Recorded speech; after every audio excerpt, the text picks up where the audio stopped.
या वर्षीच्या आषाढी एकादशीच्या महापूजेला मुख्यमंत्री सहपत्नीक पंढरपूरला येत आहेत। पंढरपूरला पांडुरंगाकडे मुख्यमंत्री येत आहेत आणि म्हणून 4 जुलैला दुपारी 12 वाजता आपण सगळे महाराष्ट्रातले शक्तीपीठ बाधित शेतकरी, त्याचबरोबर सांगली, कोल्हापूर, सातारा जिल्ह्यातले शक्तीपीठामुळे पूरबाधित होणारे सर्वसामान्य जनता आणि कर्जात खितपत पडलेले महाराष्ट्रातले सर्व शेतकऱ्यांनी मिळून आपण एक पांडुरंगाला साकडं घालायचं आहे। हे पांडुरंगा या महाराष्ट्राच्या मुख्यमंत्र्याला सुबुद्धी दे।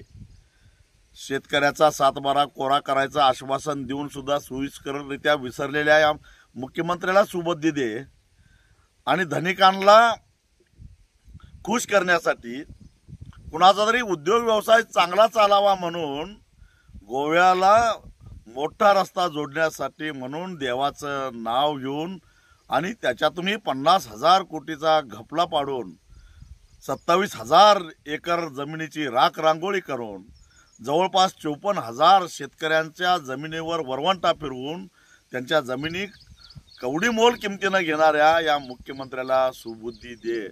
पांडुरंगा या मुख्यमंत्र्याला सुबुद्धी दे, शक्तीपीठ रद्द करण्याची बुद्धी दे आणि शेतकऱ्याचा 7/12 कोरा करण्याची बुद्धी दे। म्हणून पांडुरंगाला आपण साकडं घालायचं आहे। 4 जुलैला 12 वाजता मोठ्या संख्येनं या असं मी निमंत्रण देतो। पांडुरंगावर माझा प्रचंड विश्वास आहे। 2012 साली मी पांडुरंगाला साकडं घातलं आणि शेतकऱ्याला 600 रुपये ऊसाला दर वाढून मिळाला। 2016 साली मी पांडुरंगाला साकडं घातलं, दूध उत्पादक शेतकऱ्याला लिटरला 5 रुपये अनुदान मिळालं आणि आता सुद्धा पांडुरंग आपल्याला नाराज करणार नाही।